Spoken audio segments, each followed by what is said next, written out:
Bismillahirrahmanirrahim. Assalamualaikum warahmatullahi wabarakatuh. Alhamdulillah, alhamdulillahi rabbil alamin, wal aqibatu lil muttaqin, wala udwana illa 'alal zalimin.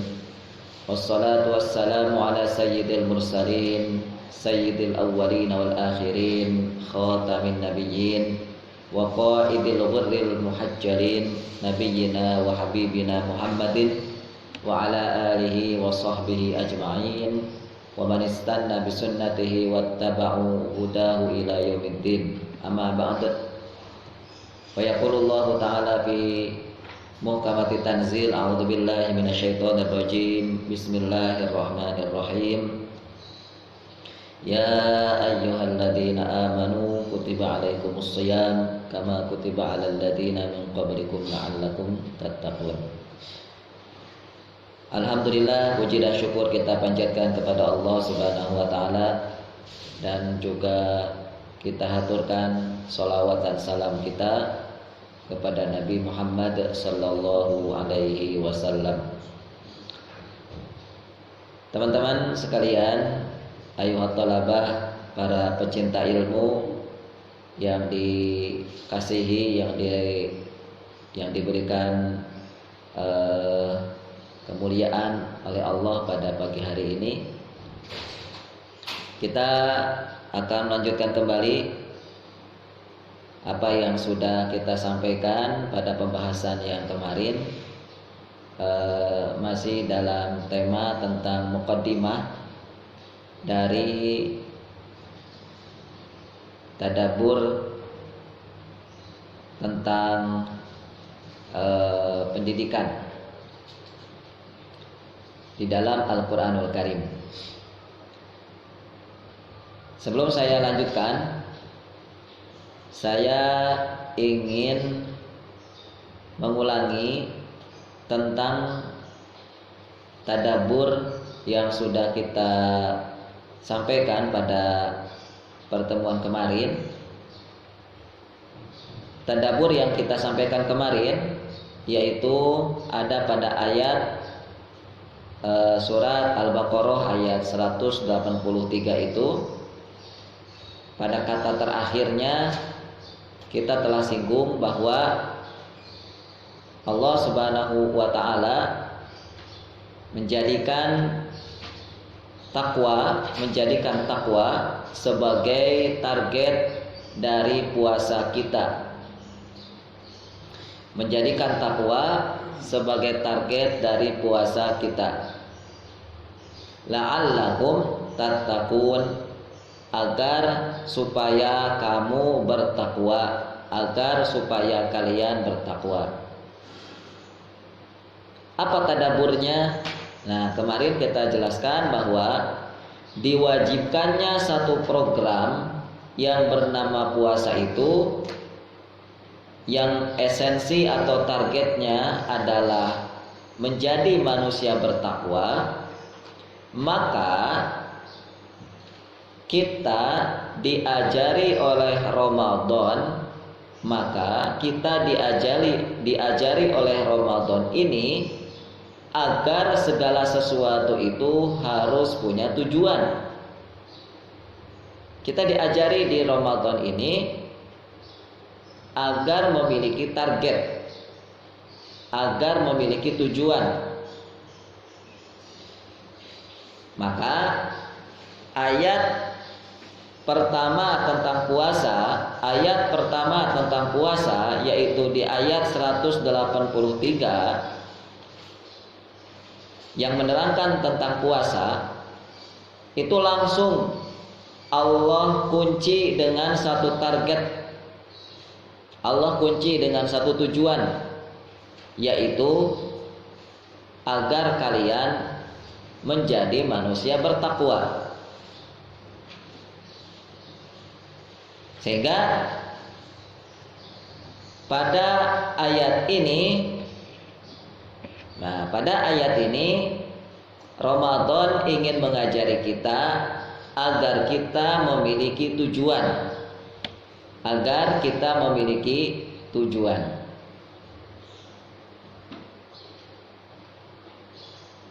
apapun itu, apapun itu. Dan tadabbur yang kedua, nah tadabbur yang pertamanya adalah agar kita memiliki tujuan. Tadabbur yang keduanya, jadi sebenarnya teman-teman, tadabbur itu jauh lebih ringan sebenarnya daripada mentafsirkan Al-Quran ya.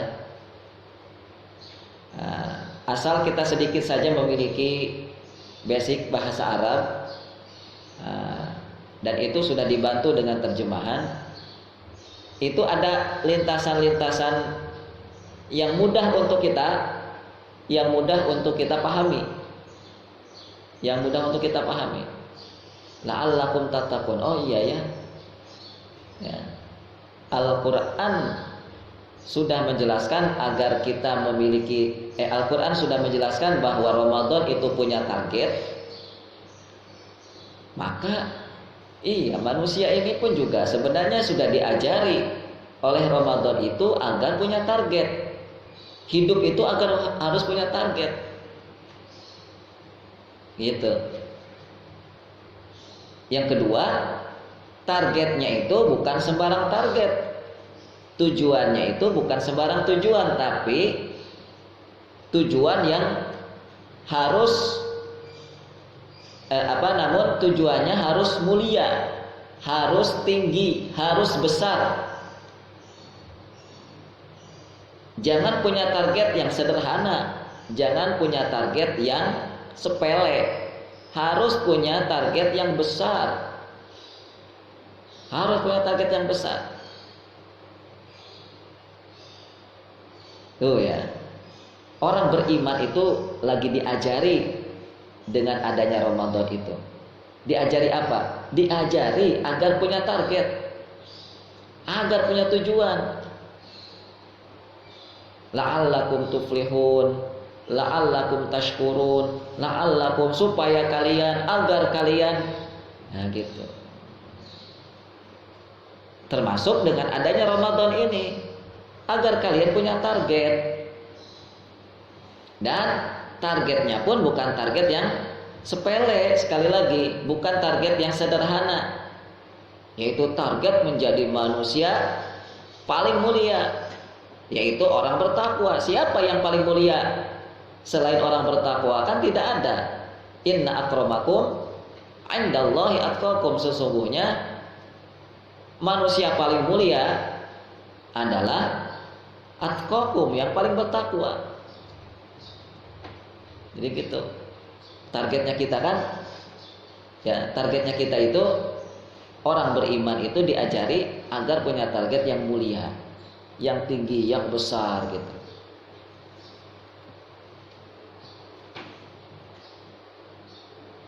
Maka target besar, target mulia yang ingin kita raih dari program majelis tadabbur ini, kita sampaikan kemarinnya, yaitu agar kita mampu memahami ilmu besar dan ilmu penting, yaitu ilmu pendidikan. Sebuah ilmu yang mana pendidikan ini sebuah ilmu yang telah berhasil mengantarkan sebuah masyarakat, yang berhasil telah merubah satu generasi jahiliyah menjadi generasi terbaik. Ini saya ringkas dari pertemuan kemarin, kurang lebih selama 1 jam 40-an menit. Ya. Ini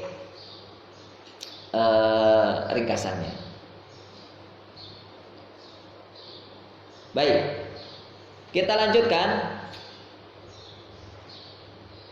Masih mengenai tentang muqaddimah. Tetapi muqaddimah yang akan kita sampaikan di situ akan kita selipi dengan tadabbur Al-Qur'annya.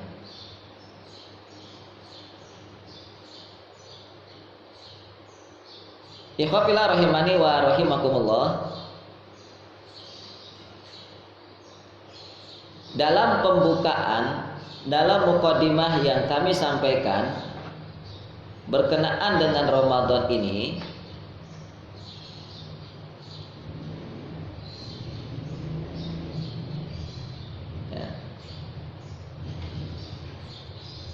yang mana kehadiran di tengah-tengah kita Ramadan ini, kehadiran di tengah-tengah kita ini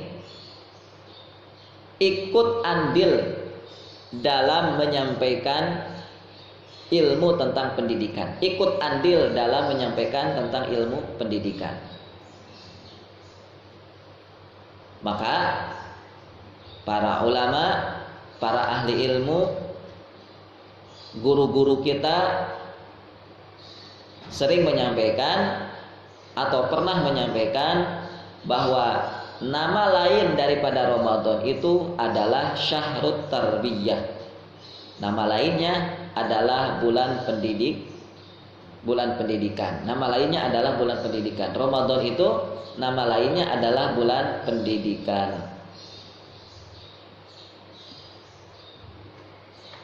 Baik, mari kita sama-sama telusuri yuk.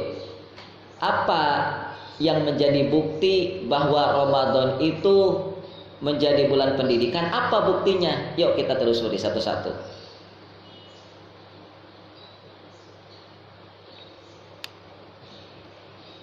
Apa bukti Ramadan itu dikatakan sebagai bulan pendidikan?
Ramadan sebagai Syahrut Tarbiyah, Ramadan sebagai bulan pendidikan,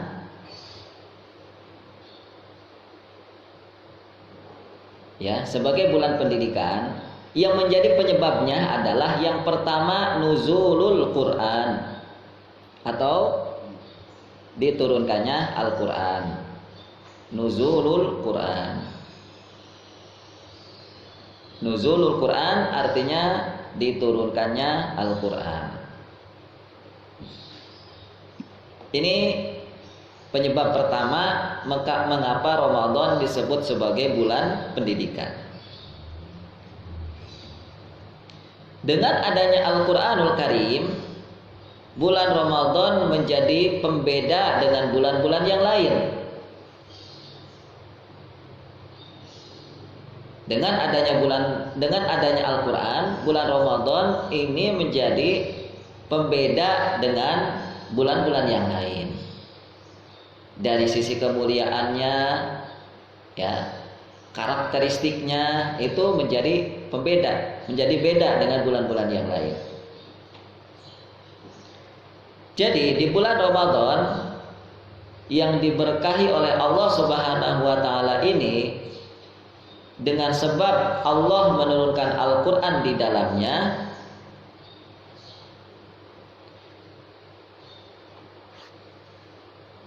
yang mana Al-Quran itu disifati dengan banyak sifat. Sifat Al-Quranul Karim itu memiliki banyak sifat. Nah, dari sifat-sifat inilah nanti kita akan ketemu mengapa Ramadan menjadi bulan pendidikan. Salah satu sifat Al-Quran, salah satu sifat daripada Al-Quranul Karim adalah Al-Quran disifati sebagai kitab petunjuk, atau kitab hidayah.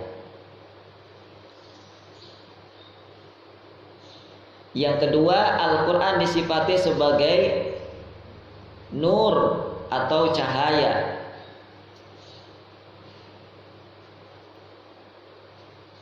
Yang ketiga, Al-Quran disifati sebagai at-taujih atau pembimbing. Beberapa sifat Al-Quranul Karim. 1. Hidayah, kitab hidayah. Yang kedua, nur, cahaya. Yang ketiga, taujih.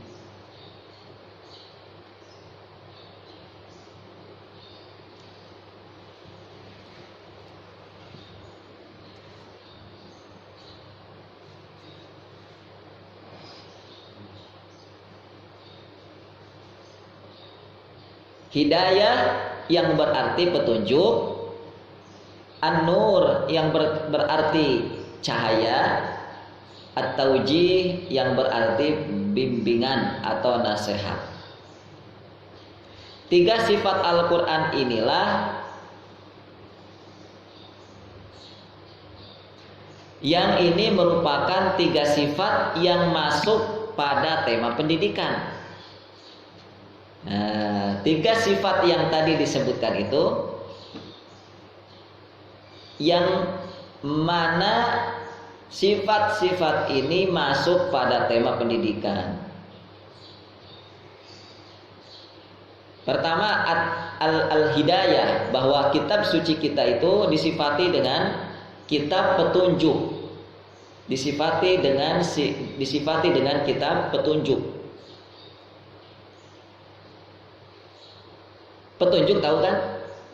Menunjuki. Sehingga dengan petunjuk itu kita bisa mengenali. Dengan petunjuk itu kita bisa memahami. Coba saat kita sedang belajar, saat kita sedang mempelajari ilmu, saat kita sedang berada dalam proses pendidikan. Proses pendidikan itu kan belajar, mengajar, ya itu di antara proses pendidikan. Nah, ketika saat kita sedang belajar, maka saat itu kita sedang menerima petunjuk. Saat itu kita sedang menerima petunjuk. Ibu bapak guru kita sedang berbicara di depan kita, mengajarkan matematika, ya, mengajarkan ilmu berhitung, 1 tambah 1, 1, salah kan? Ya, berarti ibu gurunya nggak bisa matematika. Masa 1 tambah 1, 1 ya? Iya. Nah, kalau ibu gurunya mengatakan 1 tambah 1 berapa? 2. 1 tambah 2 berapa? 3. 1 tambah 4 berapa? 5, dan terus seperti itu. Itu ibu guru kita sedang menjelaskan kepada kita, sedang menunjuki kita, ya, sedang memberikan hidayah kepada kita. Tentang apa? Tentang bagaimana cara menghitung, tentang bagaimana cara menambah-nambah hitungan. Ibu guru, bapak guru kita sedang berbicara tentang proses turunnya hujan, sedang menjelaskan tentang proses turunnya hujan.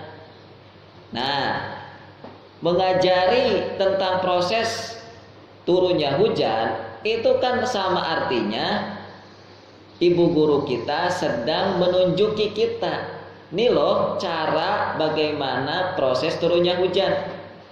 Nah, ditunjukilah kita, oh begini ternyata turunnya hujan itu. Ya, ditunjuki. Jadi ilmu yang disampaikan oleh ibu guru dan bapak guru kita, ya, ilmu yang sedang diberikan, yang sedang dijelaskan itu adalah di mana sebagai alat untuk menunjuki kita. Sebagaimana Al-Quranul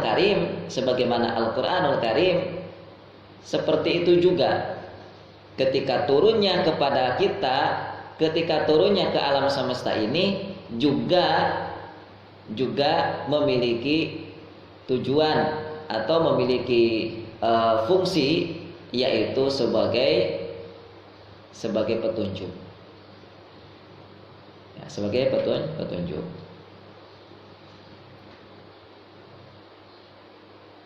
Jadi Al-Qur'anul Karim turun di bulan Ramadan.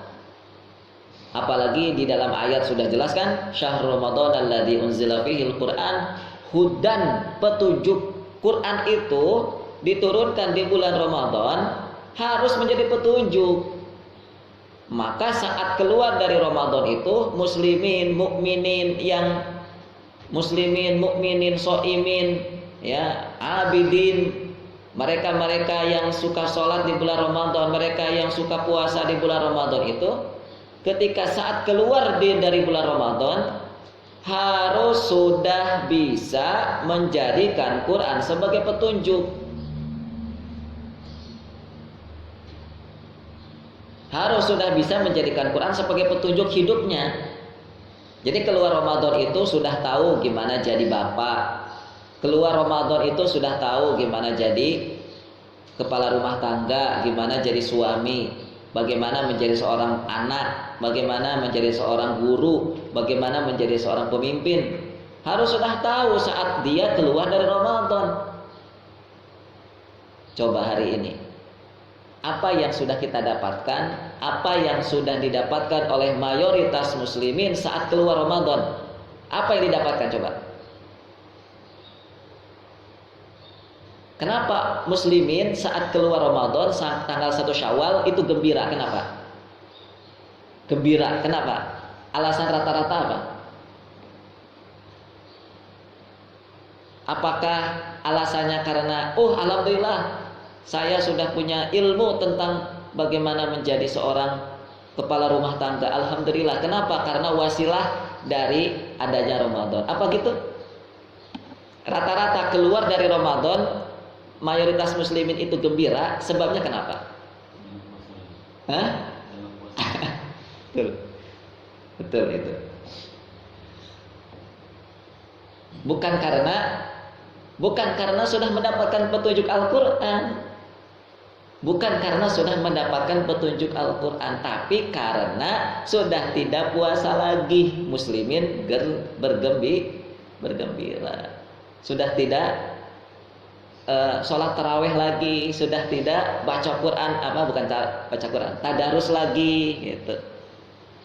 Itu gembiranya muslimin hari ini. Maka wajar akhirnya Ramadannya tidak manfaat. Padahal yuk kita perbaiki lagi cara pandang kita tentang Ramadan, ya. Ini loh, Ramadan itu bulan pendidikan. Ramadan itu bulan di mana muslimin sedang dididik dengan adanya apa? Dengan adanya bukti berupa Al-Quran diturunkan di bulan Ramadan. Dengan adanya Al-Quran diturunkan di bulan Ramadan itulah, ya, menjadi sarana bagi muslimin agar mau dididik, sehingga muslimin bisa tahu petunjuk-petunjuk kehidupan, tahu bagaimana cara ini, bagaimana bisa mendapatkan cita-citanya, bagaimana bisa menemukan tujuan hidupnya, sudah tahu. Dengan cara apa? Mau dididik oleh Quran, mau dididik oleh Quran. Yang kedua, ya, kita singkat-singkat saja, bahwa Al-Quranul Karim yang kedua disifati dengan sifat nur atau cahaya.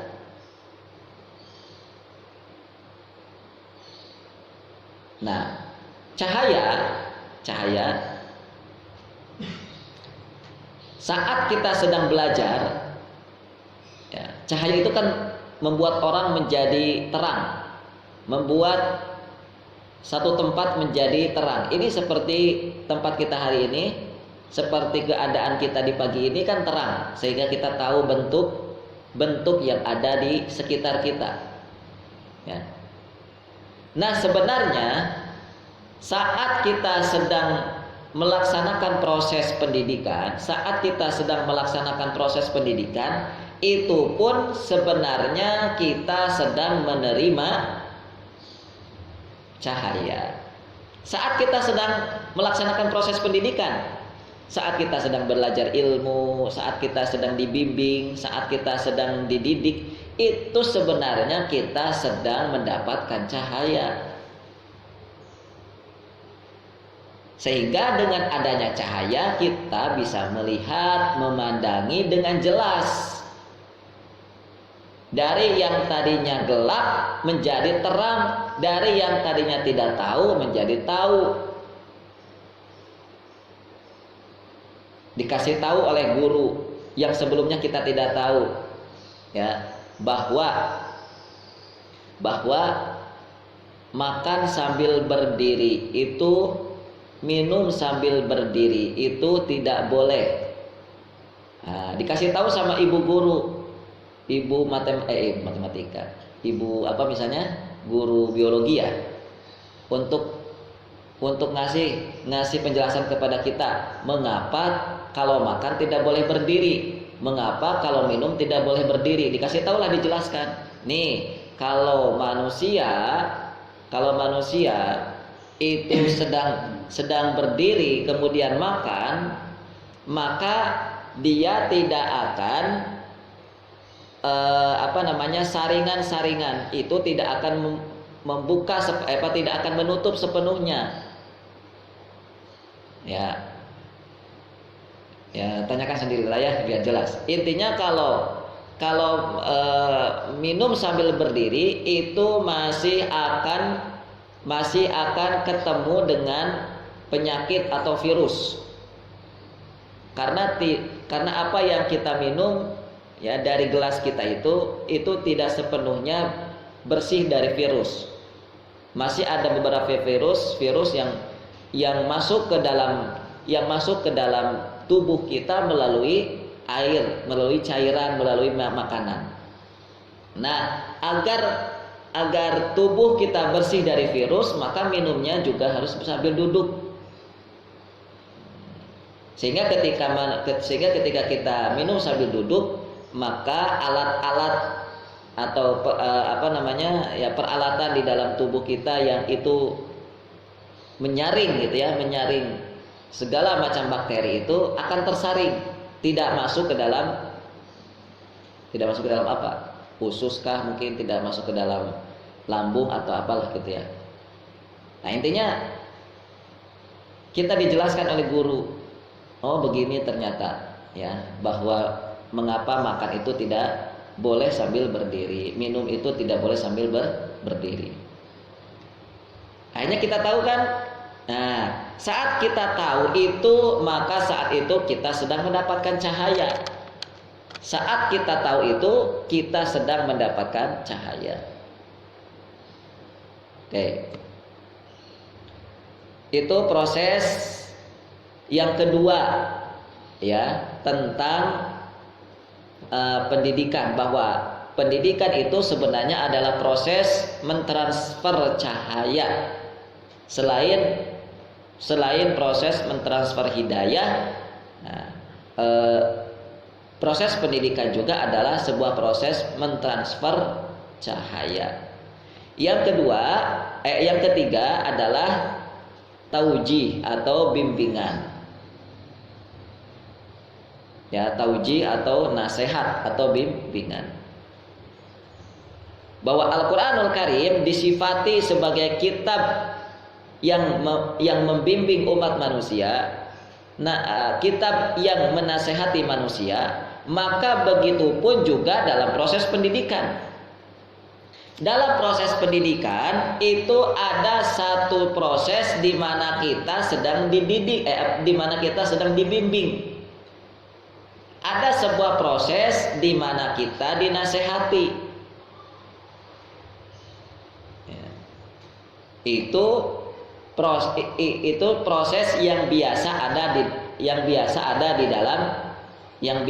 di dalam proses pendidikan. Ya. Kan saat kita sedang duduk di depan guru, pasti ketika ilmu itu sudah disampaikan, pasti ketika ya sebuah ilmu itu sudah disampaikan, maka dari ilmu itu muncullah pelajaran-pelajaran. Lalu kita dinasehati. Oleh karena itu, wahai anak-anakku, wahai murid-muridku, jangan begini, jangan begitu, jangan tidur pagi, jangan makan sambil berdiri. Kenapa? Lihat, secara ilmunya tuh begini. Nah, dinasehatilah kita. Nah, nasihat itu, bimbingan itu pun ada di dalam Al-Quran. Itu pun menjadi sifat daripada Al-Quran. Al-Quran itu disifati sebagai tauji, sebagai kitab yang membimbing kita.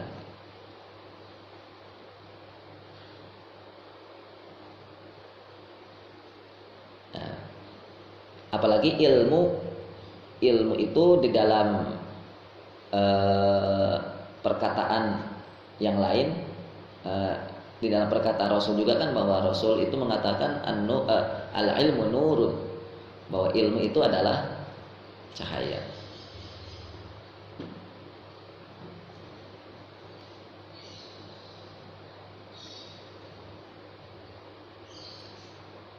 Maka jika kita menerima ilmu yang itu sumbernya adalah Al-Quran,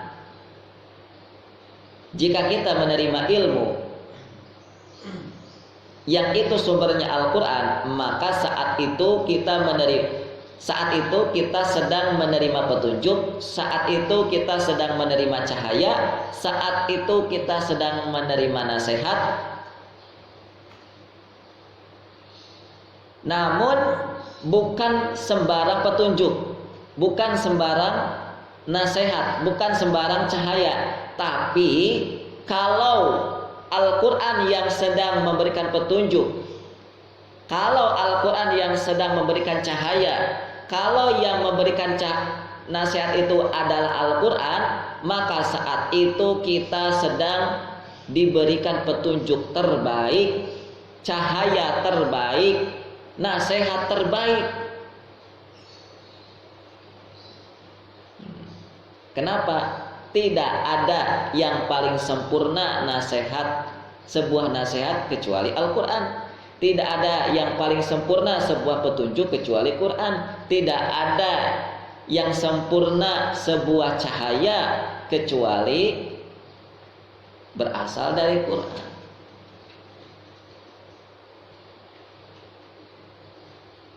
Maka kalau ilmu yang kita pelajari, maka kalau guru yang kita belajar kepadanya tidak paham Quran, maka selama itu kita sedang tidak menerima ilmu terbaik. Nah,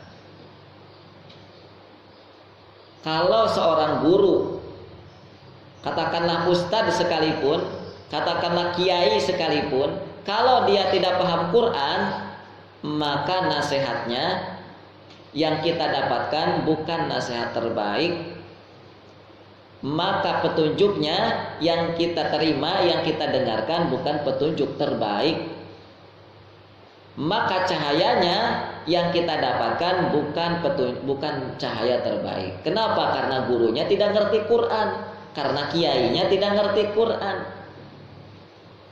Gitu.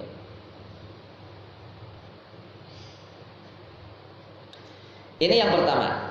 Mengapa sebab Ramadan disebut sebagai bulan pendidikan? Karena di dalam bulan Ramadan diturunkannya Al-Quran, sedangkan Al-Quran diberikan sifat-sifat yang banyak, yang diantaranya adalah petunjuk, cahaya, taujih. Yang 3 sifat itu diantaranya merupakan satu proses di dalam pendidikan, merupakan sifat-sifat yang masuk pada tema pendidikan. Bahwa saat kita sedang berada di dalam proses pendidikan, saat kita sedang duduk di meja belajar, saat kita sedang berhadap-hadapan dengan guru kita, maka saat itu kita sedang menerima petunjuk. sedang menerima cahaya, sedang menerima bimbingan. Ya. Kan kita tahu ada namanya bimbel, ya, bimbingan belajar. Bimbingan belajar. Ya, sudah ada sekolah, ada lagi privat. Buat apa adanya sekolah kalau masih ada privat? Ya. Buat apa adanya sekolah kalau masih ada bimbel-bimbel lagi? Coba ini ada apa kira-kira? Sudah ngikuti, misalnya gini ya. Ada adik antum sekolah di SMA termahal misalnya. Sudah sekolahnya di SMA termahal, ya. Lalu sore harinya dia harus ikutan lagi privat. Buat apa kita belajar di sekolah mahal-mahal kalau harus ikut privat lagi? Kan modelnya kayak gitu sekarang.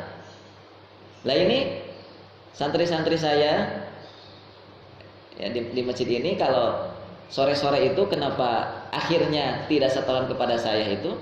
Ya karena dia ikut privat. Coba privatnya sampai maghrib. Bahkan ada yang sampai bahkan sampai isya. Padahal dia sekolah di sekolah yang sangat mahal di Purwokerto ini. Bayangkan, buat apa sekolah mahal-mahal kalau dia masih ikut lagi bimbingan belajar kepada yang lain? Buat apa coba? Ini membuktikan bahwa memang ada kekeliruan sekali lagi dalam pola pendidikan hari ini. Ya, ada kekeliruan. Itu harus benar-benar dirombak ulang. Maka jangan tergiur dengan pesantren yang mahal, jangan tergiur dengan lembaga pendidikan yang mahal, jangan tergiur dengan lembaga pendidikan yang membollow up gitu ya, yang mempertontonkan keindahan-keindahan.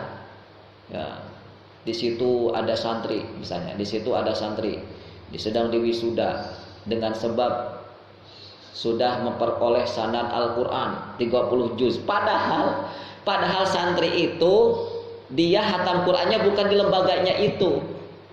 Bahkan santrinya itu dia bisa menghatamkan Qurannya bukan di lembaga itu. Lembaga itu hanya kecipratan ininya saja, kebaikannya saja. Kenapa? Karena santri yang hatam 30 juz itu sudah pernah menghatamkan Quran atau sudah pernah menghafal sebelumnya di lembaga yang lain, atau bahkan sudah menghatamkan Quran di lembaga yang lain. Kayak gitu. Itulah manusia hari ini, muslimin hari ini tuh terlalu terpukau dengan sesuatu yang sifatnya yang sifatnya kelihatan, yang sifatnya materi. Seolah-olah kalau ada yang sedang diwisuda di depan itu wah gitu. Iya, seolah-olah kalau ada yang sedang diwisuda atau diberikan ijazah atau syahadah, seolah-olah seperti yang wah gitu. Jangan tertipu. Ya, jangan tertipu. Baik, itu yang pertama. Yang kedua, mengapa Ramadan disebut sebagai syahrut tarbiyah? Yang kedua, at-taqwa ghayatun siyami Ramadan. Takwa menjadi tujuan daripada puasa Ramadan. Ya. Kita akan menitik beratkan kepada takwa ini sebagai tujuan akhir dari diwajibkannya puasa.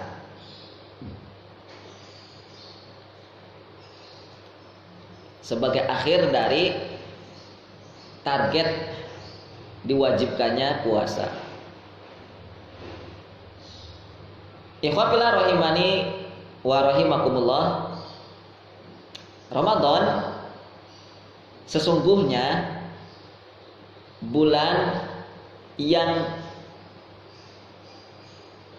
bukan hanya merupakan bulan biasa. Ramadan sesungguhnya sebuah bulan yang bukan bulan biasa, tetapi dia juga adalah sebagai muallim. Ramadan juga merupakan sebuah bulan yang menjadi guru bagi kita umat Islam. Muallim, menjadi guru bagi kita umat Islam.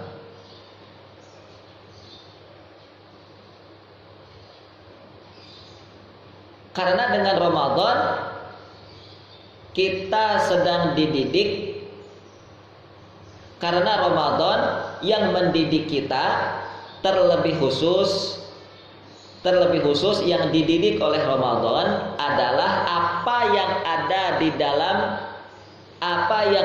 dalam diri kita yang bernama ruh atau yang bernama an-nafs, yaitu jiwa. Yang dididik oleh Ramadan itu terlebih khusus adalah jiwa manusia, jiwanya manusia. Kan manusia itu punya 3 unsur. Unsur akal, unsur jasad atau fisik, dan unsur jiwa. Nah, Ramadan menjadi muallim bagi kita, menjadi guru bagi kita, itu sebenarnya sedang mendidik kita, tetapi lebih fokus kepada jiwa. Lebih fokusnya kepada jiwa.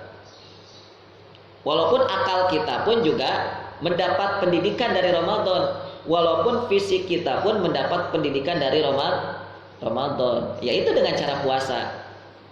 Dengan puasa itu maka fisik kita dididik untuk berlapar-lapar, sehingga dengan lapar itu ya tanyalah ahli kesehatan, lihat kenapa orang yang akan dioperasi harus puasa dulu. Ya, puasanya berapa jam? Kalau yang mau dioperasi itu nggak nyampe 12 jam, 12 jam, nggak nyampe pagi sampai malam ya, nggak nyampe ya. Kira-kira mungkin 6 sampai 8 jam mungkin. Ya. Lihatlah binatang pun juga mereka melakukan ritual puasa. Bahkan orang kafir kita katakan yang di luar Islam itu pun mereka melakukan ritual puasa. Katanya Deddy Kobuzer itu sebelum masuk Islam, mengapa dia biasa saja melaksanakan Ramadan puasa itu? Ya katanya dia ketika masih kafir pun suka melakukan puasa. Gitu, suka melakukan puasa. Nah, itu artinya bahwa puasa itu memberikan andil pada fisik kita. Ya. Akal kita jelas dengan Ramadan akal kita pun juga dididik. Nah, makanya kenapa Ramadan disebut dengan syahrut tarbiyah, pendidikan? Ya karena dengan Ramadan itu kita dicerdaskan. Nah, kita bisa tahu dengan berbagai hal, ilmu-ilmu baik berkenaan tentang agama terutama, dan juga berkenaan tentang dunia. Dengan Ramadan kan akhirnya kita tahu kenapa orang puasa kok bisa sehat. Oh, jadi begini kan? Itu akal sedang dididik oleh Ramadan. Kenapa orang yang berlama-lama qiyamul Ramadan, orang yang suka sholat tahajud itu akan akan terhindar dari berbagai penyakit. Nah, dijelaskan oleh ahlinya gitu. Intinya yang paling sering disampaikan kan puasanya itu. Ya, perut kosong tidak diisi itu akan membuat fisik menjadi lebih sehat. Kan Nabi juga pernah mengatakan bahwa sumber penyakit itu ada di dalam perut kita. Sumber penyakit itu, kenapa manusia mudah sakit? Itu sumbernya perut. Maka kalau manusia ingin sehat, bersihkan perutnya dengan cara berlapar-lapar. 30 hari kita berlapar-lapar itu sebenarnya kita sedang disehatkan. Ya, sedang disehatkan, dibuat sehat oleh Ramadan. Dipaksa. Manusia mau sehat nggak? Ayo Ramadan dong, puasa. Gitu. Di bulan Ramadan itulah saatnya kita untuk berhenti merokok. Nah, bagi yang selalu kesulitan untuk menghilangkan mengkonsumsi sesuatu yang sifatnya tidak halal dan juga tidak thayyib, nah itu Ramadan waktunya.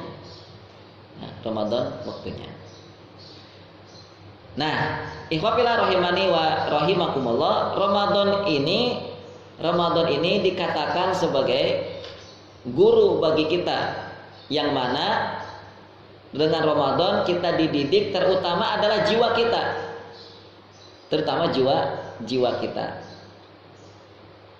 Mengapa? Karena jiwa atau nafas itu merupakan komponen atau unsur terpenting yang ada di dalam manusia.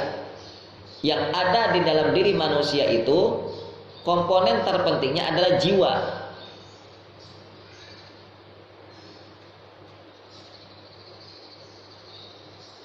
Makanya target yang dijelaskan oleh Al-Qur'anul Karim adalah takwa, bukan sehat.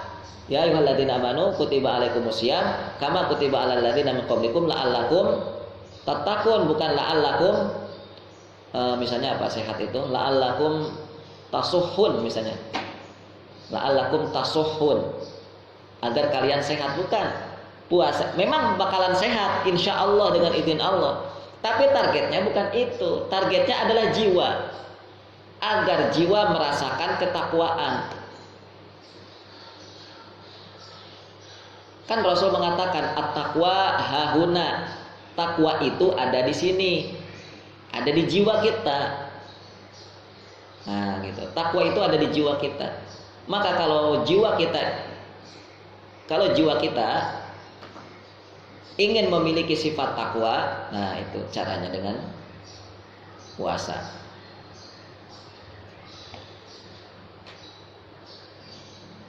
Maka teman-teman yang dimuliakan Allah Subhanahu wa taala, seharusnya seorang muslim itu konsep pendidikan yang benar itu, ya, atau konsep pendidikan di dalam Islam yang sebagaimana yang diajarkan oleh Syahrut Tarbiyah, yaitu Ramadan ini, bahwa yang namanya pendidikan itu mengantarkan manusia, mengantarkan peserta didik menuju cita-cita tertinggi.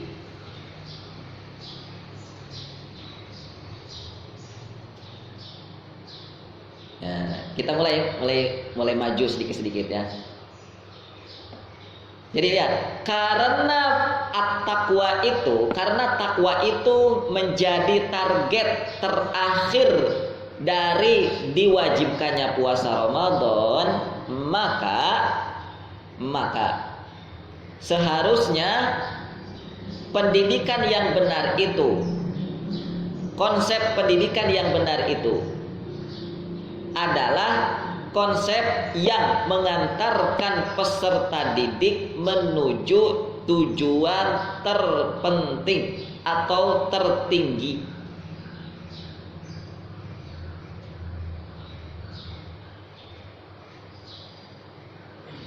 Nanti kita akan kupas tentang takwa sendiri ya, tentang takwa itu. Tentang takwa yang berkaitan dengan pendidikan. Nah, saya ingin coba menerangkan dari akhirnya dulu ini. Dari akhir pembahasan tentang takwa. Nah, saya ulangi bahwa konsep pendidikan di dalam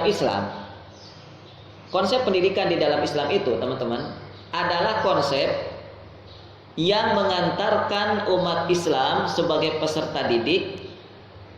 Karena umat Islam itu kan mesti konsepnya harus dari Quran, mesti konsepnya harus dari Islam, termasuk konsep pendidikan.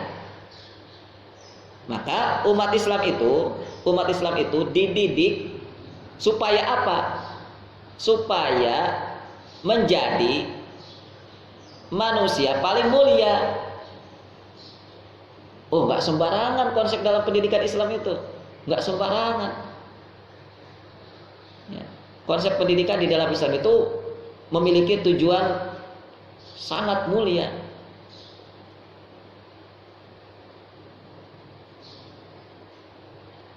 Ya.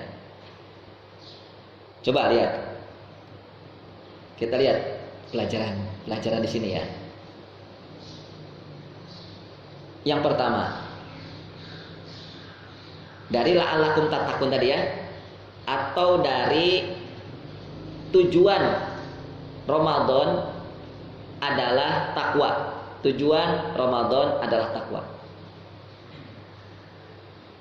Ya, yang pertama, pelajaran di sini. Sebelum memulai proses pendidikan, yang harus pertama-tama dipahami terlebih dahulu oleh peserta didik adalah memahami visi.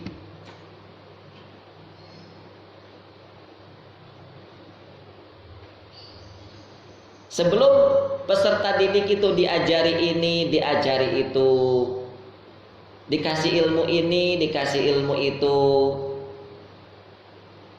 maka harusnya yang pertama kali dipahamkan kepada peserta didik itu, ini konsep yang benar ya, ini konsep pendidikan yang benar. Apa? Memahamkan tujuan. Itu yang harus dipahami dulu. Memahamkan tujuan. Coba tanya sama anak-anak yang belajar matematika. Tanya, Mas, Bang, atau siapa gitu, boleh tahu nggak apa tujuan Anda belajar matematika? Gitu. Saya kira jawabannya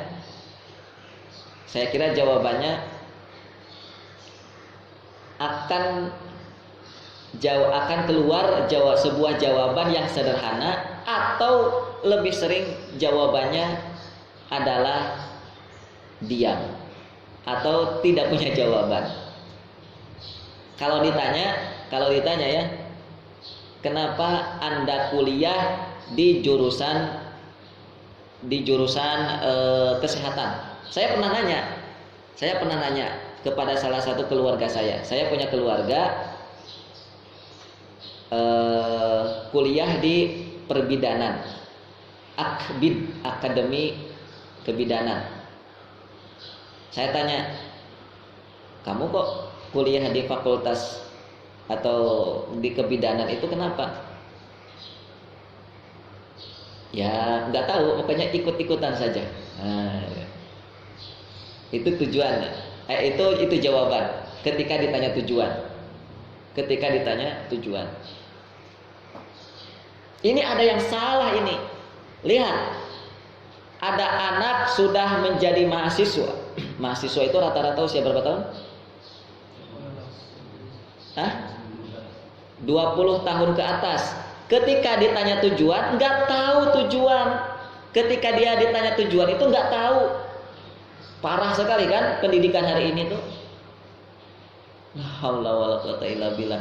Apa mau dilanjutkan coba pola-pola pendidikan kayak gini tuh? Ngapain aja coba 6 tahun 6 tahun di SD, 3 tahun di SMP, 3 tahun di SMA, ngapain aja kalau ditanya, saat ditanya, Mas, kamu kuliah di jurusan matematika ini untuk apa? Kalau bahasa Jawa nggak tahu tuh apa? Orang ngerti. Aduh, parah ini, bener-bener parah. Antum mau lebih spesifik lagi? Coba tanya. Antum jalan-jalan aja ke Unsud, besok hari Ahad misalnya. Jalan-jalan aja hari Sabtu misalnya. Jalan-jalan, Mas, kenalan yuk. Ini saya dari Baitul Arqam. Saya sedang belajar ilmu pendidikan. Mas, boleh tahu nggak di sini masuk jurusan apa? Rata-rata kalau di Unsud itu masuk apanya jurusannya? Ada yang ke ekonomi, karena ada salah satu mahasiswa Unsud yang pernah ngaji ke saya di sini S2 ekonomi. Nah, coba tanya, Mas, boleh tahu nggak kenapa yang diambil ilmu ekonomi? Kenapa nggak yang diambil itu ilmu ilmu politik misalnya? Coba tanya. Saya kadang agak sedikit pingin ketawa juga. Begini ya ternyata. Mau nggak saya kasih tugas antum? Besok liburan saya sebar antum pakai motor bareng-bareng, ya, coba pergi ke Unsud. Nggak apa-apa, pergi ke UIN, pergi ke UMP, so pergi. Tapi jangan perempuan ya, bahaya buat antum. Hah?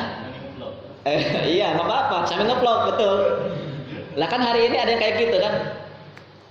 Kayak gitu. Coba tanya, Mas, mau tahu ini kuliah di UMP ini jurusan apa? Bahasa Arab. Boleh tahu tujuan kenapa masuk jurusan bahasa Arab? Saya yakin itu jawabannya kayak gitu. Ya, saya penasaran, benar-benar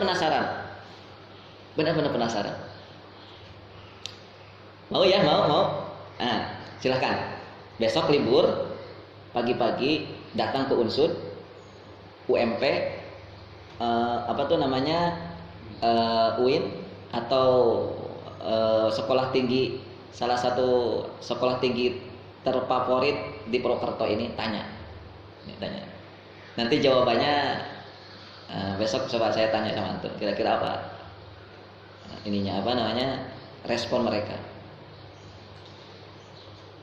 Tadi ya, kalau saya pernah nyoba gitu ya, rata-rata jawabannya kalau bukan sesuatu yang sederhana, jawabannya remeh karena ingin kerja.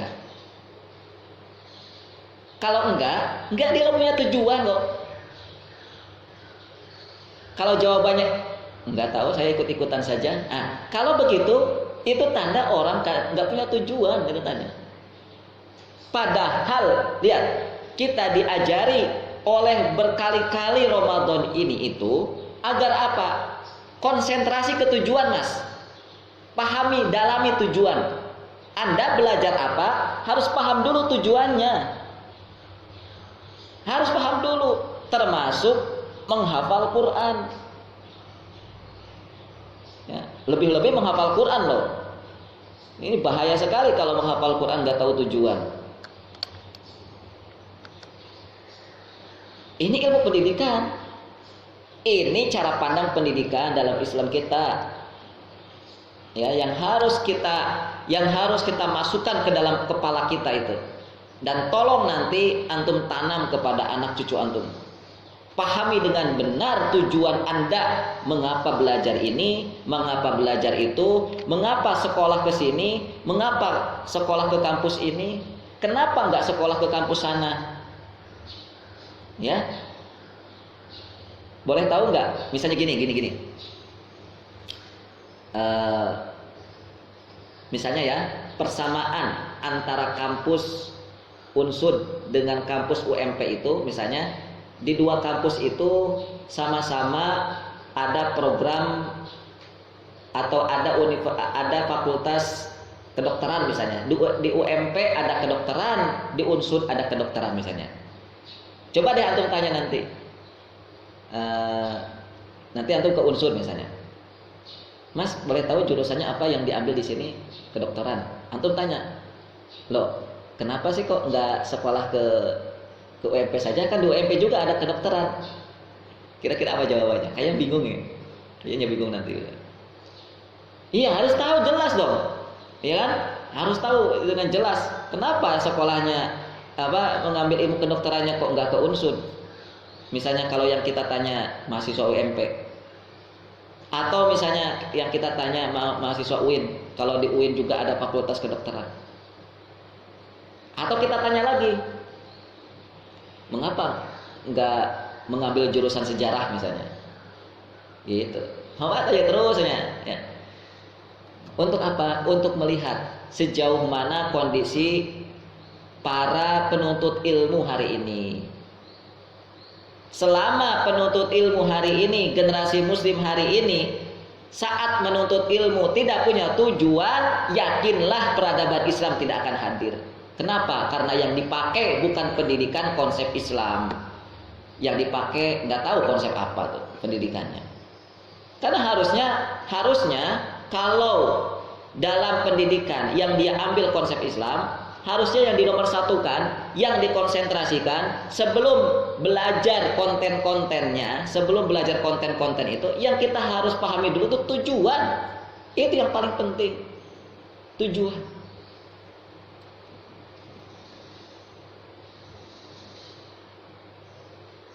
Ya. Tahu orang yang nggak punya tujuan? Tahu nggak orang atau mahasiswa yang nggak punya tujuan? Ya kayak kita ini kan orang-orang yang nggak punya tujuan kan? Atau orang-orang yang nggak paham tujuan. Apa ya Ustaz?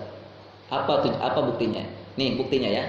Bukti bahwa kita ini imma nggak punya tujuan, wa imma nggak paham tujuan. Buktinya, saya tanya, prestasi apa yang sudah kita raih sampai usia kita saat ini? Oh, apa coba? Prestasi apa yang sudah kita raih saat usia kita di detik ini? Kita yang sudah usia 20-an tahun, saya yang sudah usia 30-an tahun. Apa prestasi yang sudah kita raih hari ini? Coba, apa? Karya apa yang sudah kita dapatkan? Itu yang menunjukkan bahwa kita ini nggak paham tujuan hidup, atau mungkin paling parahnya tidak tahu tujuan kita. Itu ya, orang-orang kayak kita ini nih nggak punya tujuan. Makanya pantas sekali lagi, ya, pantas apa? Pantas bahwa umat Islam itu nggak bangkit itu karena masa depannya suram, ya. Apa tuh istilahnya tuh? Madesu. Pemuda Muslim hari ini tuh madesu, masa depannya suram, nggak jelas. Suram itu kan nggak jelas kan, buram, nggak jelas. Ya Allah ya Rabbi. Coba, ya. Apa mau masih mengikuti pola pendidikan hari ini yang mengakibatkan pemuda muslim hari ini, pemuda muslim zaman ini menjadi pemuda-pemuda yang madesu? Coba saya tanya, Mahmudah, apa tujuan Anda dalam hidup ini?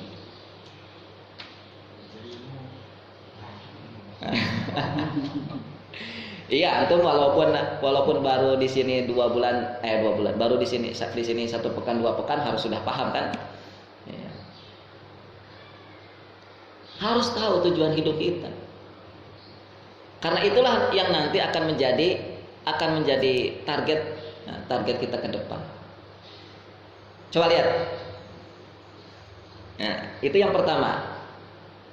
Bahwa pelajaran yang kita ambil tadi itu dari la'allakum tattaqun sebagai tujuan dalam ibadah kita selama di Ramadan, bukan hanya puasa sebenarnya, Tetapi intinya puasa kan di dalam ayat itu, kutiba alaikumusiyam.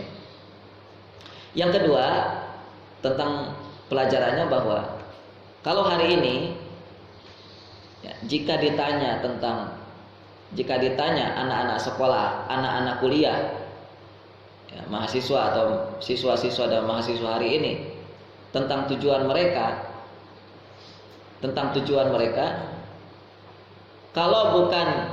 kalau bukan tujuannya yang tinggi, kalau bukan tujuan yang tinggi yang dia miliki, apalagi kalau dia nggak punya tujuan, maka sekali lagi ini pelajaran yang mahal. Yang kedua adalah berarti konsep pendidikan yang selama ini dia jalankan bukan konsep Islam. Yang selama ini dia jalankan bukan konsep Islam yang benar.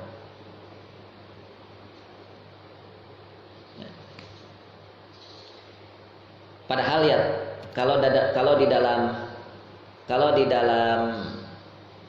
undang-undang di negeri ini tentang target pendidikannya itu cukup bagus loh. Saya bacakan ya, bahwa di dalam Undang-Undang Dasar nomor 20 tahun 2003 Pasal 3 menyebutkan bahwa pendidikan nasional berfungsi mengembangkan kemampuan membentuk watak serta peradaban bangsa yang bermartabat dalam rangka mencerdaskan kehidupan bangsa. Bertujuan pendidikan di negeri ini tujuannya apa? Bertujuan untuk berkembangnya potensi peserta didik agar menjadi manusia yang beriman, bertakwa kepada Tuhan Yang Maha Esa, berakhlak mulia, sehat, berilmu, cakap, kreatif, mandiri, dan menjadi warga negara yang demokratis serta bertanggung jawab. Bagus kan? Ada tujuan tentang takwa di sini, ada tujuan tentang iman. Jadi sebenarnya konsep pendidikan Islam itu tidak bertentangan dengan konsep pendidikan negara kita. Di negara kita juga mencantumkan sama persis dengan konsep pendidikan Islam. Para pemerhati konsep tentang pendidikan di negeri ini seperti Ustadz Adian Husaini menyampaikan begitu. Sebenarnya nggak bertentangan. Konsep pendidikan kita ini Islam dengan negeri ini nggak bertentangan. Didukung oleh undang-undang.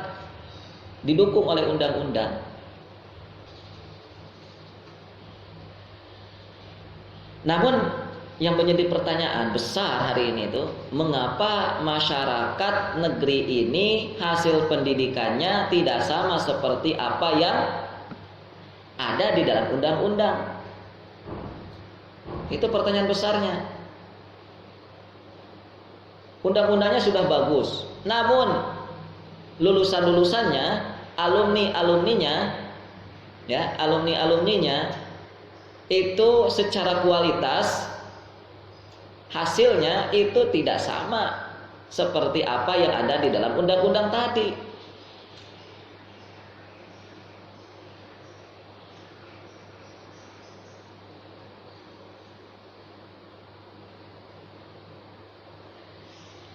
Kira-kira apa faktor penyebabnya?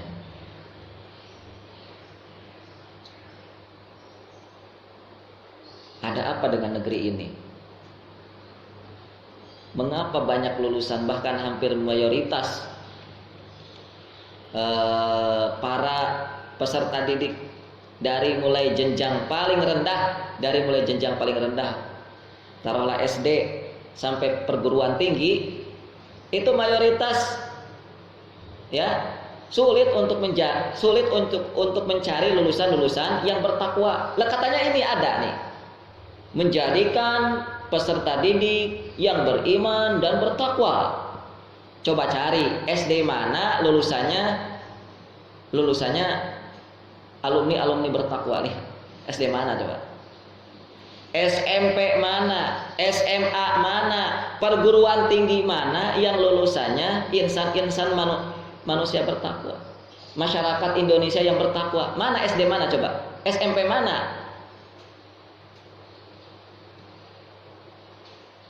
Bisa nebak SD mana? Bisa nebak SMP mana? Bisa nebak perguruan tinggi mana? Jangan bicara pesantren ya. Kita bicara keumuman sekolah yang dibina, yang diurusi, karena pesantren itu nggak diurusi sama pemerintah loh. Pesantren, kajian-kajian taklim seperti ini tuh nggak diurusi sama pemerintah, nggak diurusi. Kalau diurusi harusnya ada anggaran yang dikucurkan untuk pesantren-pesantren. Padahal pesantren itu jauh lebih banyak ya, santrinya, mahasiswanya itu daripada sekolah biasa. Ya karena mayoritas muslim masalahnya. Nah, jawabannya kenapa? Kenapa kok bisa nggak sama? Kok bisa nggak sinkron, nggak sama gitu antara hasil dari alumni-alumni sekolah yang ada di negeri ini dengan undang-undang atau target tujuan yang ada di dalam undang-undang tadi. Undang-Undang nomor 20 tahun 2003 pasal 3. Apa kira-kira yang membuat nggak samanya itu? Ada yang bisa jawab?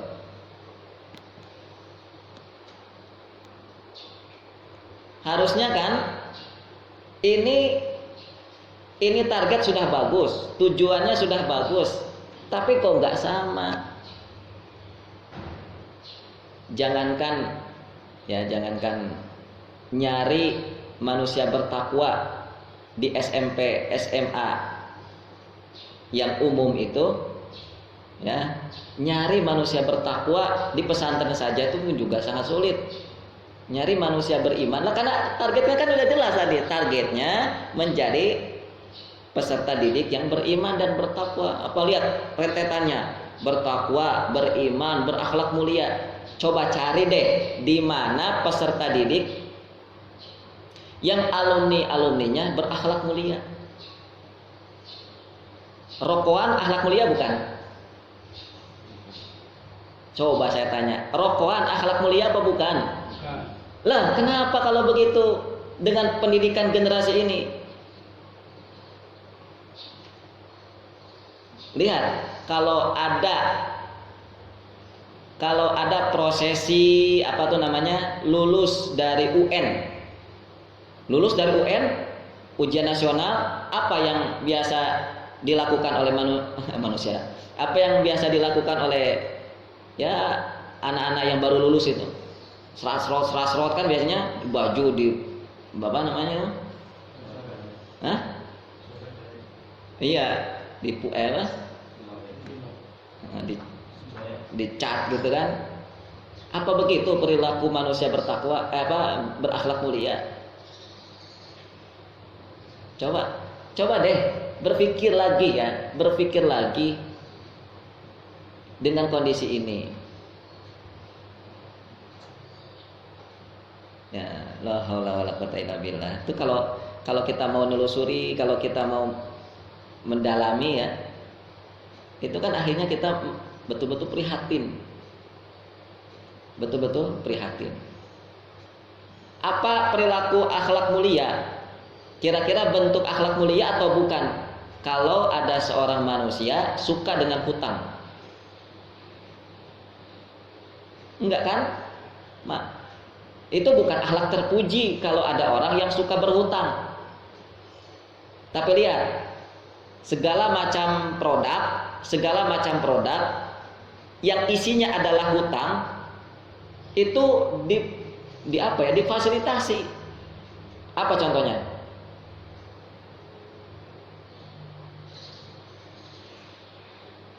Apa kira-kira contohnya?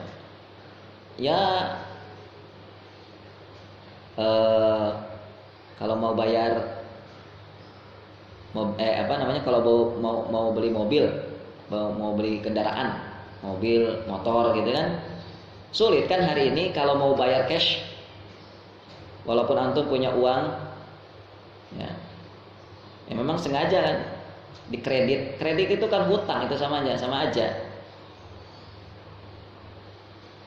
Terus apalagi perumahan, ya, adanya kartu kredit. Nah itu kartu kredit, kartu hutang itu.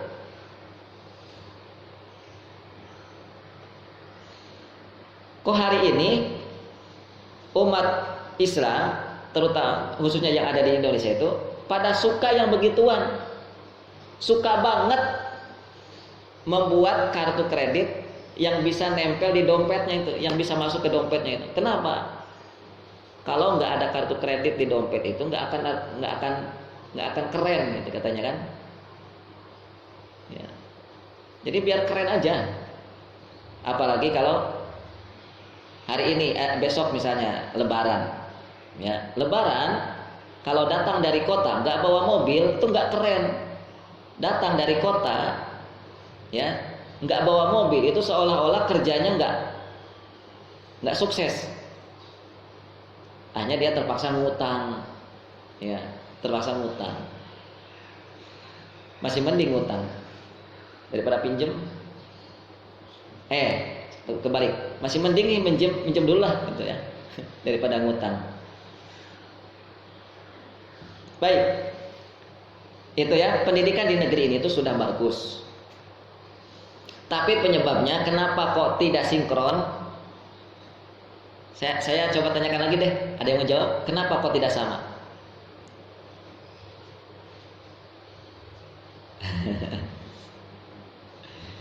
Jawabannya yang paling penting, yang paling menurut saya ya, yang paling penting itu tentu faktornya banyak. Tentu ada beberapa penyebab. Faktor yang sangat penting itu sebabnya adalah ada yang keliru, ada yang perlu dievaluasi dalam cara memahami istilah-istilah yang ada di dalam undang-undang tersebut. Atau bisa jadi keliru. Ada yang harus dievaluasi nih. Kira-kira, jangankan masyarakatnya, pembuat undang-undang sendirilah. Ini yang membuat undang-undang ini siapa kira-kira? Ini yang membuat undang-undang ini paham apa enggak dengan definisi takwa?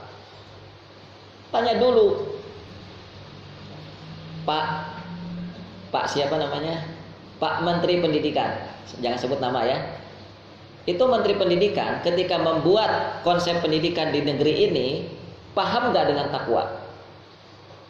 Kalau menterinya saja nggak paham, gimana rakyatnya? Itulah yang membuat gagal pendidikan itu. Menteri Pendidikan itu kan seorang menteri yang diberikan tanggung jawab untuk mengurusi pendidikannya di Indonesia ini. Salah satunya membuat undang-undang, membuat konsep, membuat kurikulum. Itu coba tanya, Pak Menteri paham nggak? Nggak berani ya. Pak Menteri paham nggak misalnya? Kalau berani sih, paham nggak dengan takwa? Takwa itu apa sih? Iman itu apa? Akhlak mulia, akhlakul karimah itu apa? Apa akhlakul karimah itu cuma unggah-ungguh gitu ya? Kalau kita ngelewati orang tua salim, ngelewati orang tua misalnya yang menundukkan. Kalau kita berhadapan dengan orang yang lebih tua kita salim, kemudian cium tangan. Apa gitu? Akhlak mulia? Enggak. Akhlak mulia itu bukan hanya itu.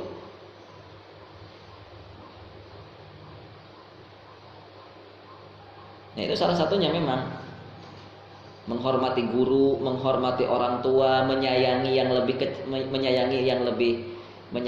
lebih kecil usianya. Baik. Ya tentunya di dalam pengertian Islam, di dalam pengertian Al-Quran tentang masalah takwa, iman, akhlak mulia itu salah satunya lagi nih, berilmu kan gitu ya. Tujuan di sini diantaranya mengembangkan peserta didik agar berilmu. Paham nggak dengan ilmu? Nah, itu harus dicek ulang itu tentang pemahaman dari istilah-istilah yang tadi disebutkan, takwa, iman, akhlak, ilmu. Itu. Maka di sini sebabnya. Disinilah sebabnya mengapa Indonesia masyarakatnya tidak sama lulusan-lulusan yang ada di negeri ini, dari mulai jenjang paling rendah sampai jenjang paling tinggi, kualitasnya tidak sama dengan apa yang ada di dalam undang-undang pendidikan. Sekali lagi bahwa tujuan itu segalanya. Ya, tujuan itu segalanya sebelum apapun. Buat apa kita berjalan kaki, atau jangan berjalan kaki. Buat apa kita misalnya punya mobil mewah, kemudian melakukan perjalanan tapi nggak punya tujuan? Ya. Buat apa kira-kira kalau nggak ada tujuan? Iya gitu. Buat apa punya uang lalu kita melakukan satu perjalanan kalau nggak ada tujuan? Yang pasti terjadi apa? Ya sia-sia. Tidak jelas kemanfaatannya. Itu yang pasti terjadi kalau nggak ada tujuan. Makanya tujuan itu adalah satu hal yang sangat utama sebelum kita melakukan apapun.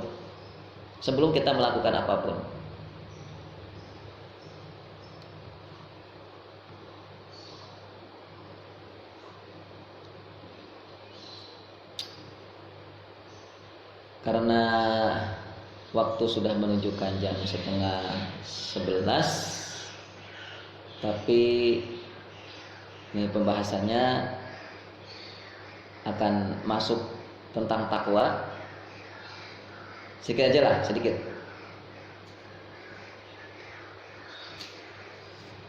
Bahwa takwa itu satu istilah yang menjadi target di dalam ibadah puasa kita, dan juga di dalam konsep pendidikan kita, dan juga di dalam undang-undang pendidikan di negeri ini. Maka yuk kita pahami takwa itu. Nah, kita pahami takwa itu.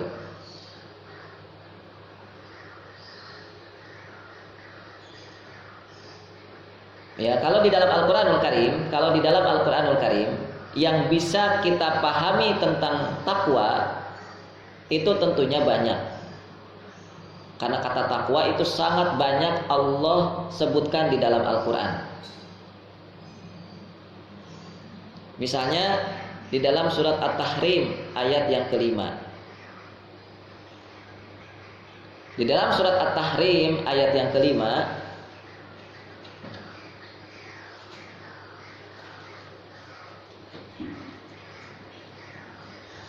Allah menggunakan kata takwa untuk memerintahkan kita agar mampu menjaga diri dan keluarga dari neraka. Di dalam surat At-Tahrim ayat yang kelima, Allah menggunakan kata takwa untuk menjaga diri, untuk menjaga keluarga dari neraka. Kata ku anfusakum ya ayyuhalladzina amanu ku anfusakum wa ahlikum naro. Coba agak sedikit lebih gambar ya.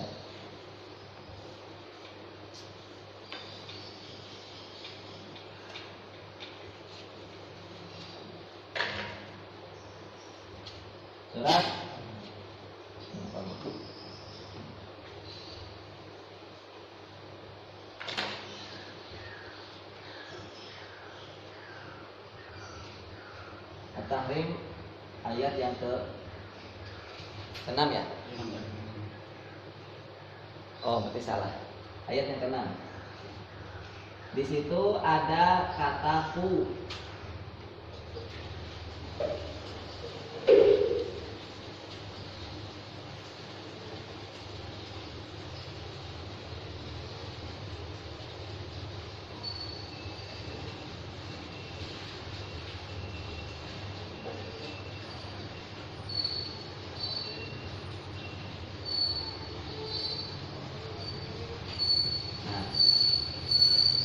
Ku anfusakum.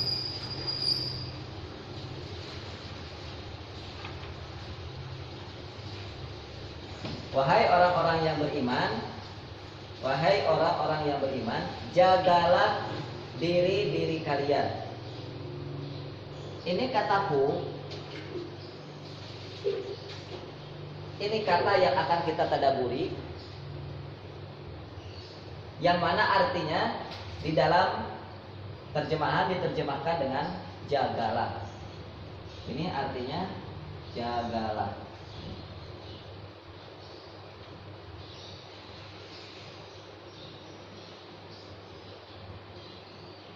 Yuk kita tadaburi sedikit. Kata jagalah, betul jagalah ya? Nah, di terjemahan di dalam bahasa Arab itu tidak hanya memakai kata ku. Kata ku ini sekali lagi ini seakar kata dengan takwa. Takwa. Kata jagalah bisa di dalam bahasa Arab bisa dipakai dengan menggunakan hafadho.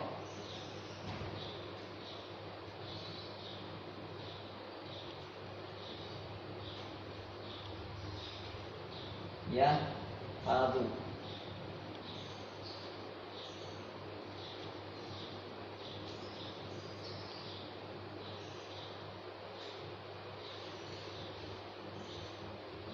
Yang kedua bisa dipakai dengan menggunakan kata ro'a, ro'iyah,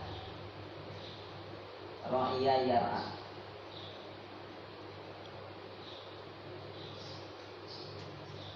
Ini dua kalimat ini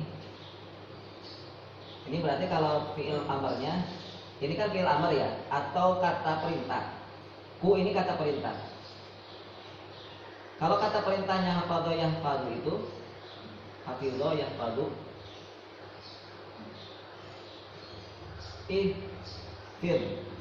ihfad.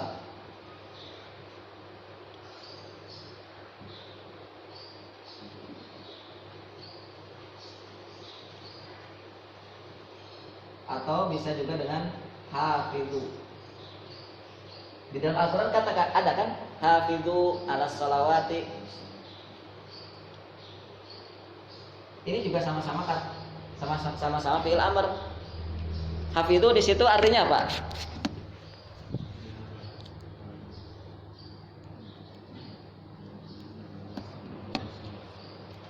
Di dalam surat Al-Baqarah juz 2, hafidhu ala salawati wa salatil wusta artinya apa?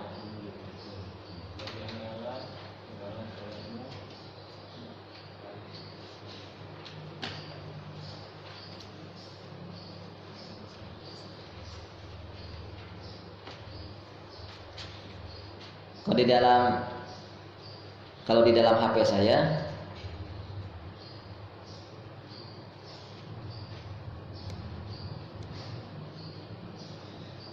peliharalah semua sholat dan sholat wusta.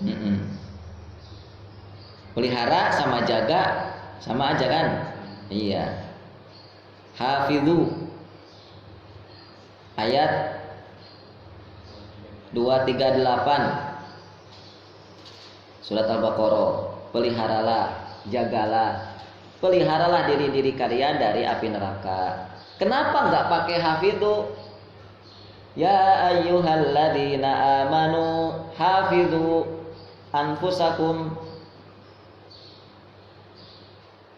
wa ahlikum naro. Kalau sama-sama artinya adalah pelihara. Kalau sama-sama artinya adalah jagalah. Ya, kalau sama-sama artinya adalah pelihara, yuk kita pakai nanti dalam sholat. Ya, nanti dalam sholat tarawih antum baca surat At-Tahrim ayat yang ke-6 ini, ganti ku menjadi hafidhu. Berani nggak? Itu yang dimarahi bukan antum nanti. Dimarahi ustadznya. Ngajarin nggak benar. Iya, hafidhu anfusakum wa ahlikum naro. Loh, apa yang salah Pak? Misalnya nanti kalau ada yang negur, atau ada yang negur lah nanti. Apa yang salah? Itu kok hafidhu enggak ku? Loh, kan ayatnya sama. Artinya kan sama. Hafidhu pelihara, jagalah. Ya kan? Ku juga sama, jagalah. Ya? Coba mau ngomong apa coba? Kira-kira nanti mau membantah apa? Yang kedua, bisa menggunakan kata ro'ya yar'a. Ayatnya ada nggak?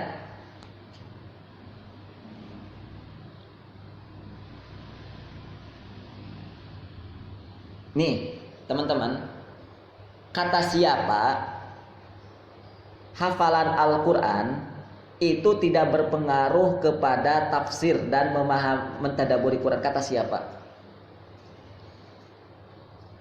Menghafal Quran, punya hafalan Quran itu sangat amat berpengaruh saat kita mentadaburi Quran, saat kita menafsirkan Quran, itu sangat berpengaruh. Coba kalau kita nggak hafal Quran, ya kita nggak akan gamblang, nggak akan jelas memahami kata jagalah di dalam Al-Quran.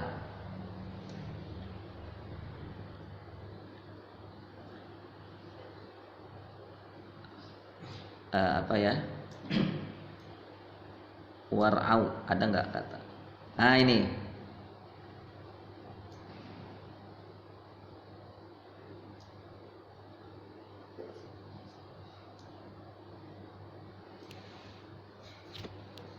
di dalam surat Toha, kenapa saya tahu ada kata ro'ya yar'a?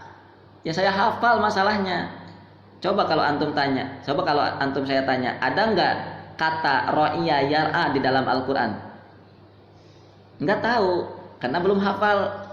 Nah, jadi itu keunikan dan itu kenikmatan orang yang hafal Quran. Dia akan bisa menebak, oh ini kata ini ada dalam Al-Quran. Hari ini kan masih enak ada gadget. Kalau dulu waktu di zaman para sahabat para nabi, waktu di zaman para sahabat dan di zaman Nabi, kalau ingin mencari tahu tentang sebuah ayat gimana? Ya harus pakai ini, pakai hafalan. Lo pakai gadget saja bisa salah. Ya.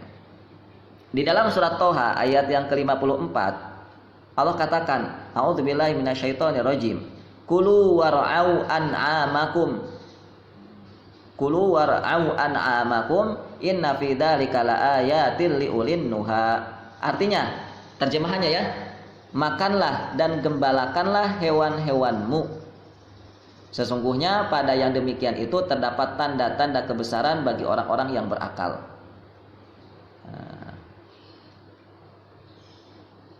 Di sini ada kata war'au. War'au itu ada dua kata.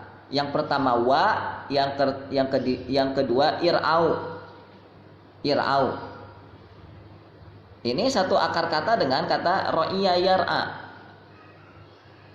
Nah, memang ada penafsiran, ada terjemahan ro'ya yar'a itu adalah menggembala. Tetapi di dalam makna yang lain ro'ya yar'a itu adalah jagalah, menjaga.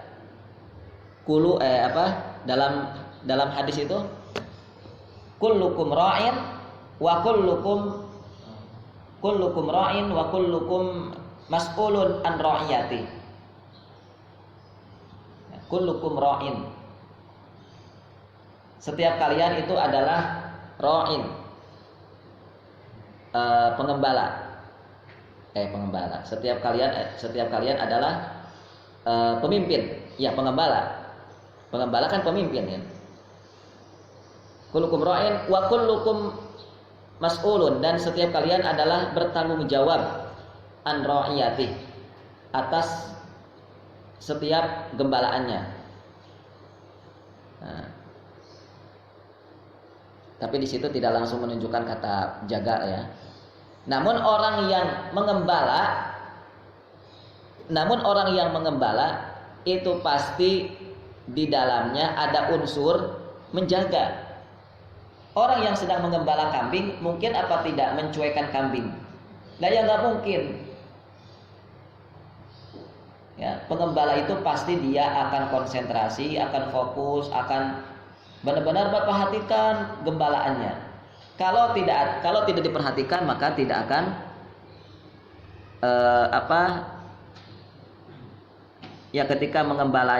ketika dalam proses mengembala kambing itu pasti akan banyak atau akan ada gembalaan yang hilang, apalagi kalau mengembalanya di dekat tempat-tempat yang di situ ada binatang buasnya.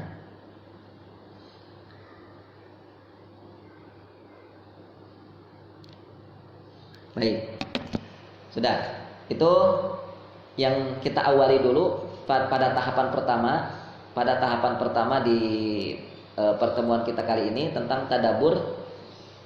Berikutnya yaitu kata takwa di dalam Al-Quran. Kata takwa di dalam Al-Quran, bahwa untuk mendefinisikan kata jagalah di dalam surat At-Tahrim Allah menggunakan kata kata takwa. Kenapa Allah tidak menggunakan kata ihfad atau hafid?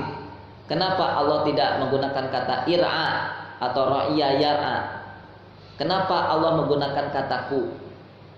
Nah, ada pembahasan penting di sini yang nanti akan dibahas oleh para ulama, insya Allah. Baik, itu dulu yang bisa saya sampaikan.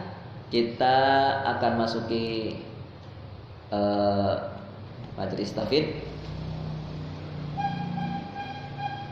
Demikian, silahkan diseriusi dan silahkan dicatat kalau ada kata-kata yang perlu ditulis kembali. Dan ini yang dapat saya sampaikan. Kita lanjutkan besok hari Kamis insya Allah. Saya cukupkan. Adapun penutup nanti kita akan tutup di pertemuan di akhir pertemuan. Baik, kita lanjutkan ke majelis tahfidz. Dipersilakan.